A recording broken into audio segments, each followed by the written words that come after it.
I started learning calligraphy with Crayola markers and they're the best. But these are technically kid markers. So I thought, what other kid markers will work for calligraphy? So I have a few different kid markers here and I'm going to show you what I found out about hand lettering. I know these are not the only kid markers out there. These are just some fun ones that I found. If you have other kid markers that you love for hand lettering, let me know. Let's get right into these Bic magic markers. And I'm going to tell you right off the bat, these surprised me. So these have a few different tips and I got the brush tip, of course. When I opened these, the first thing I noticed is that they have 2 pens of each color. I was a little bummed, but with 36 pens, that means 18 colors, which is plenty. And that also means I can give half to my daughter and keep the other half to myself. The other main thing about these pens is the 90 days no dry out guarantee. And it has a little asterisk that says the black is 30 days and the red is 30 to 60 days. And I wanted to try this out, so I'll show you that in a little bit. So next I just had to find out how they worked for hand lettering.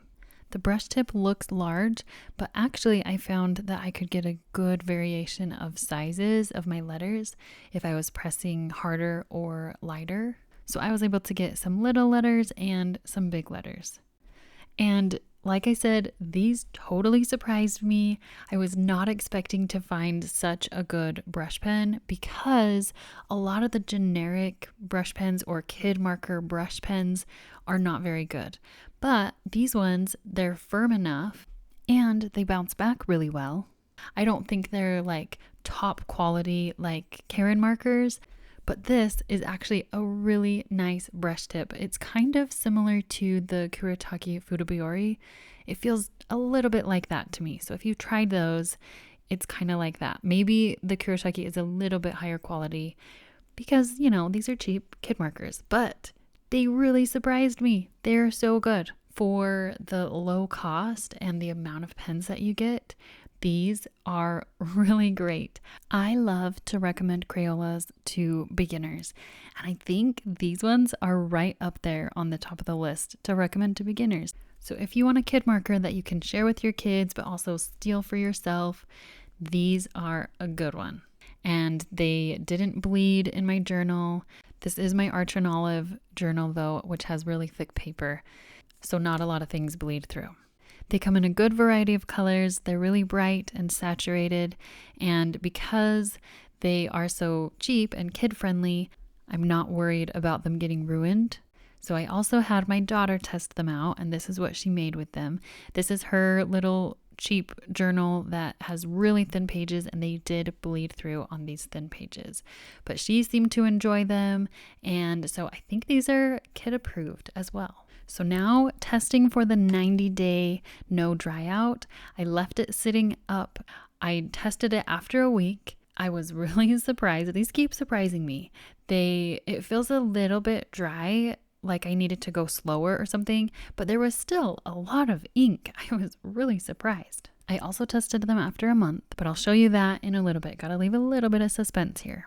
Let's get into the next pens. These are the Make No Mistake erasable markers by Uli. I think these pens are so cute. They do have a slanted chisel tip that I personally don't really like. Each marker has a white on one side and the color on the other side, and the white is the erasable thing. It erases any of the colors. And the reason I wanted to try these is because of the Staedtler Magic Erase pens that I'm going to share with you a little bit later in this video. Those ones are a little bit hard to find, but these ones were really easy to find, so I thought maybe this could be a good alternative, and I don't know. So I love the bright rainbow colors. Oh, and by the way, that hexagon stencil that I was using, that is from Daiso.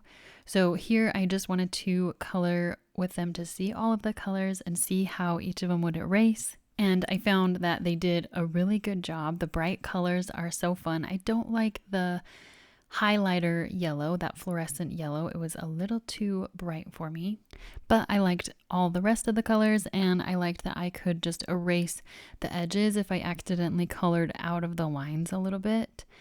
And I just love the contrast of that white, bright white on the inside of these colors. And you didn't have to even use a gel pen or a paint pen, because sometimes white pens are hard to have good ones that don't show through. And so I really like how this turned out. As for the lettering, I wanted to try out what that would be. And I don't see myself really using these a ton for lettering, but I do love them for embellishments, for adding cute little details. And a weird little thing is that the green one didn't erase except for with its own white marker. That was kind of weird. Here's what my daughter made out of them. She's 3. She didn't love the chisel tip, but she did like the white marker. And next, let's take a look at these pattern pens. These ones are really fun. They have a fine tip on one side and a pattern tip on the other side, and it's this roller ball thing that you roll the pattern across.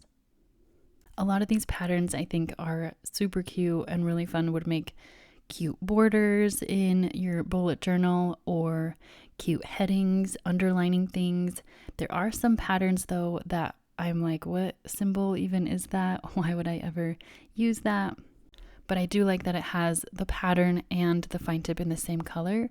So I could definitely see myself using the fine tip for faux calligraphy and then certain patterns in my journal or to add embellishments. I really like all of these bright colors. And just so you know, I will link to all of these pens in the description below. So I was really curious how my daughter would like these, and she did have a lot of fun. She's 3, and so she had a hard time figuring out how to get the roller just right. And here we have the Staedtler Magic Erase pens, which were kind of the inspiration for this whole video. I found these at Ross for a really good price. I haven't been able to find them online anywhere, so that is definitely a bummer, which is why I wanted to try some other ones. But I really love these ones. They have a squishy tip on one side and then a fine tip on the other side, and the squishy tip is like Crayola Super Tips, which I really like for hand lettering and calligraphy. There's only one white pen, unlike the Uli erasable markers that have the white on every pen. I have explored a lot with these and I found really cool things that you can do with them. One thing that I will say, the white can transfer over to the other side of the page, so I only want to use this on one page instead of the double layout like I have here, and I only found that out by trying it. So I wanted to make a similar page to the Uli erasable markers with shapes and then the erasable marker on the inside. And these colors, they don't have the bright rainbow colors. I really like these colors, but it's not the rainbow colors that I normally use. And the main difference with these ones is that I actually would use this squishy tip for hand lettering. I would use the fine tip as well, but I would use the squishy tip. With the Uli ones, it's that chisel tip that I don't like, that I wouldn't use for hand lettering. So these ones I would do for the embellishments and the coloring as well as the hand lettering, which is why these ones are the best. And I'm so sad that I couldn't find them somewhere online to be able to link them for you. I will keep searching and I will let you know if I ever do find them. If you've ever been able to find these, please let me know so we can share. I love the versatility of being able to do hand lettering with the thick side and the fine tip side, and even in the white marker as well. These are just so cool. My daughter loved them as well. She didn't use the white as much just because it's a separate marker and she normally doesn't choose white. Okay, now let's go back and test the 90-day no dry out. I was going to do the full 90 days, and then I decided to only wait a month because if the pen cap has been off for 90 days in my house, chances are that means it's lost forever. And I found that there still is a lot of ink. I was really surprised once again. It seemed like the brush tip itself wasn't as firm and bouncy, so maybe that was a problem.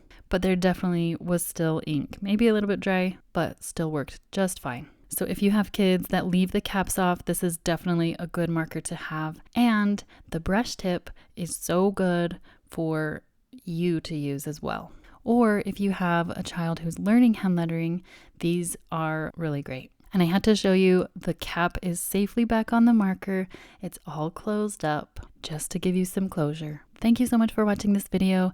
Let me know which of these pens was your favorite. I also have a video about international markers that are similar to Crayola markers, so definitely check that out. I will link that video right here and I'll see you there.